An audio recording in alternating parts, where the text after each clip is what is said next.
Il y a une histoire, une très belle histoire d'amour à l'époque du prophète salam, avec sa première fille, Zaynab. L'histoire de Zaynab est juste magnifique. S'il vous plaît, écoutez-la, ancrez-la, retenez-la dans votre cœur avec beaucoup d'amour. Zaynab était la fille de Rasulullah sallallahu alayhi wa sallam, donc la première, la dernière était Fatima radiallahu anha. Son cousin s'est présenté à elle, il voulait se marier avec elle. C'était aussi le fils de sa tante maternelle. Donc il l'a demandé en mariage et puis il s'appelait Abul As. Et oui, retenez bien ce prénom, Zaynab et Abul As ibn al-Rabi'. Alors, ce mariage a eu lieu bien sûr avant l'arrivée de l'islam. Là, ce que je vais vous raconter, c'est avant l'islam. Rasulullah sallallahu alayhi wa sallam a accepté. Donc ils se sont mariés. Et lorsque l'islam est arrivé, Abul As n'a pas voulu embrasser l'islam. Khadija a embrassé l'islam, sa fille Zaynab a embrassé l'islam, lui n'a pas voulu. Et il n'a pas cherché à lui faire du mal. Vous voyez, parfois, dans un couple, quand on ne pense pas de la même façon, parfois on fait payer à l'autre. Non, là, il l'a respecté jusqu'au bout. Et puis, d'ailleurs, les Qurayshites sont venus titiller Abul As en lui disant « Sépare-toi d'elle, tu n'as rien à faire avec elle, c'est la fille d'un prophète qu'on ne reconnaît pas, et ça serait bien que tu la divorces. » Vous voyez un petit peu les parasites moustiques qui tournent autour d'un couple et qui veulent les faire divorcer. Dans les familles, ça arrive, ou parfois une amie, un ami, et oui, ça existe, il n'y a pas que les familles qui font divorcer. Mais Zaynab, radiallahu anha, n'a pas voulu se séparer de lui. Elle est restée avec lui, et en l'an 6, l'interdiction de se marier avec un non-croyant a été décrétée par Allah. Alors, eux qui étaient encore mariés, eh bien, lorsque a eu lieu la deuxième année de l'Hégire et qu'il y a eu l'événement de la bataille de Badr, les Qurayshites voulaient combattre le prophète, alayhi salatu wassalam. Mettez-vous à la place de Zaynab, elle était mitigée entre son père, le prophète, alayhi salatu wassalam, et son époux, qui était Abul As et pas musulman. Vous savez ce qu'elle a invoqué? Elle a demandé, Ya Allah, donne la victoire à mon père et protège mon époux. Elle a été juste. Elle a respecté son père en tant que Rasulullah sallallahu alayhi wa sallam, en tant que messager, en tant que prophète. Et elle a fait une dua aussi pour son époux. Ya Allah, protège mon mari. Zaynab a voulu empêcher donc son mari d'aller combattre, mais lui, non, comment ça? Les Qurayshites, qu'est-ce qu'ils vont dire sur moi? Il a été retenu par sa femme. Il n'est pas venu combattre. Donc il est allé quand même au combat. Et Zaynab avait vraiment peur pour les deux, puisqu'elle était attachée aux deux. Abul As va être capturé. Il va être prisonnier de guerre. Et le prophète ﷺ va permettre à ce qu'on offre une rançon pour libérer les prisonniers. Et Zaynab va donner en rançon de l'argent. Et avec cet argent, le collier de sa mère Khadija qu'elle lui a offert pour son mariage. Lorsque le prophète ﷺ voit l'argent et le collier, il se souvient que c'était son épouse Khadija anha qui l'avait offert à Zaynab pour son mariage. Et là, il est pris par l'émotion, et puis c'est un moment assez fort pour le prophète ﷺ. Et il dit aux compagnons, elle est pour qui cette rançon? les compagnons disent pour Abu al-As.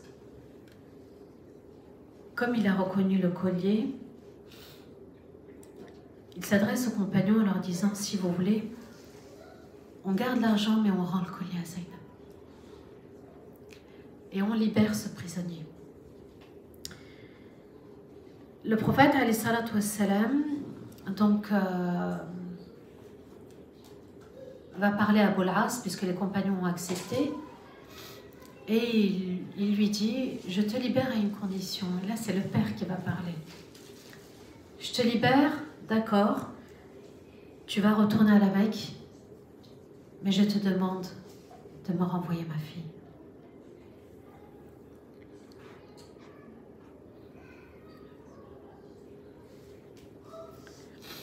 Quand vous avez un père qui respecte sa fille, c'est juste magnifique.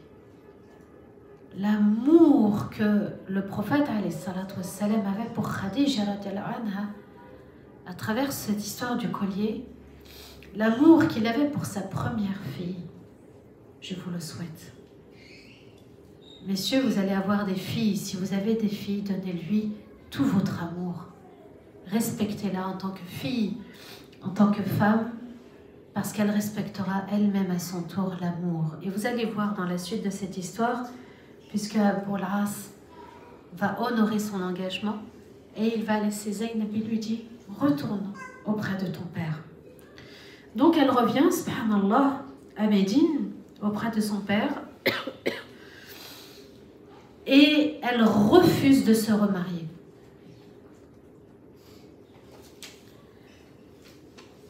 Elle refuse de se remarier, subhanallah, et 4 ans après, donc on est à la 6e année de l'hégire, même pendant ces années à Médine, elle pense encore à lui, elle refuse une nouvelle relation.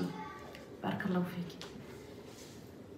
Et un jour, Abu al-As, il avait une mission pour les Qurayshites, une mission donc commerciale, puisqu'il devait aller au Sham et il devait emmener de la marchandise au Sham pour les Qurayshites. Sauf que en chemin, eh bien, les musulmans l'ont attaqué et ils ont pris les biens. Alors Abu al-As s'est sauvé. Et il est venu à Médine. Et il cherchait Zaynab. Il frappait à chaque porte et il disait, mais où est Zaynab? Il arrive chez elle, subhanallah.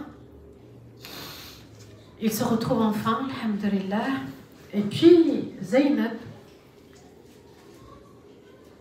au Fajr le matin, alors que le prophète a commencé la salat du Fajr, elle crie haut et fort, je rends l'argent à Abu al-As. Elle a exprimé en fait aussi en sous-entendant que Abu al-As était chez elle. Et le prophète alayhi salatu wassalam comprend ce qui se passe. Parce que n'oubliez pas, on a pris les biens des Qurayshites.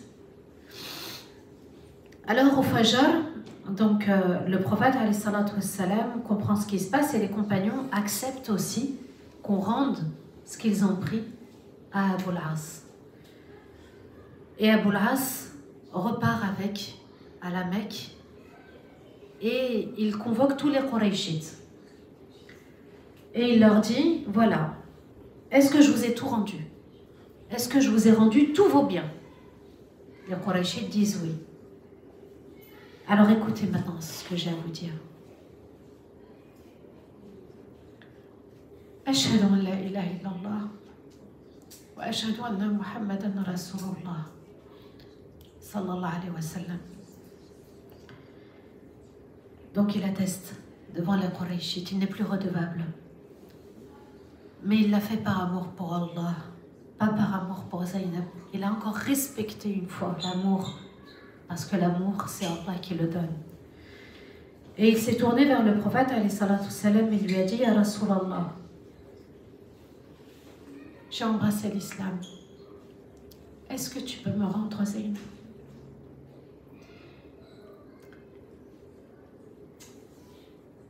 Une très très belle histoire, subhanallah.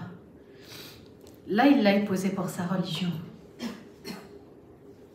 Et il s'est soumis entièrement à Allah. Alors vous comprenez, subhanallah, que le respect, c'est une valeur sûre. Respecter mon engagement vis-à-vis d'Allah, mon engagement vis-à-vis de toi, de ne pas te trahir, d'être fidèle jusqu'au bout, eh bien c'est le respect qui va préserver l'admiration. Zaynab avait respecté Abu al-As, Abu al-As avait respecté Zaynab, ils ont respecté l'admiration. Pendant 20 ans, elle était loin de lui. Pendant 20 ans, elle est restée sans lui. Et Allah a voulu, une fois qu'il embrasse l'islam, 1 an après, elle va décéder. Vous voyez, subhanallah. Et lui, il a dit au prophète, la vie est dure sans Zaynab. Et il est décédé 1 an après elle. Vous voyez, subhanallah. Ça, c'est des belles histoires qu'on doit raconter à nos enfants. Des belles histoires qu'on ne doit pas oublier aussi. Et c'est comme ça, subhanallah, que, eh bien, on est proche de la sunna du prophète, alayhi salatu wassalam. Alors, ne construisez pas au bord de la falaise. Vous allez tomber avec votre maison. Construisez sur ce qui est sûr, sur des valeurs sûres et nobles, sur la tradition du prophète, alayhi salatu wassalam, sur la crainte d'Allah. Construisez avec une bonne intention. Moi, mon but, c'est de satisfaire Allah. C'est d'être proche. À travers ce mariage, je vais encore plus me rapprocher d'Allah. Mais le dire avec son cœur, pas avec la raison. Qu'Allah nous compte parmi ceux qui découvrent le bonheur à travers Allah. Et qu'Allah nous permette de rencontrer le prophète alayhi salatu wassalam avec Khadija radhiyallahu anha, avec toute sa famille. Le prophète alayhi salatu wassalam a dit une très belle chose. Allah m'a offert l'amour de Khadija. Alors qu'Allah vous offre l'amour d'un homme, l'amour d'une femme, pour vous rendre encore plus heureux. Le respect, c'est encore plus fort que l'amour. L'amour véritable, il est tourné vers Allah. Et qu'Allah nous permette de rester sur le droit chemin, même dans le mariage. Amin. Barakallahu fikum. واستغفر الله لي ولكم سبحان ربك رب العزة عما يصفون وسلام على المرسلين والحمد لله رب العالمين. Amin. Allahumma amin. Barakallahu fikum pour votre écoute. Un grand merci aussi pour ceux qui étaient sur Instagram. Merci. Salam alaikum wa rahmatullahi wa barakatuh.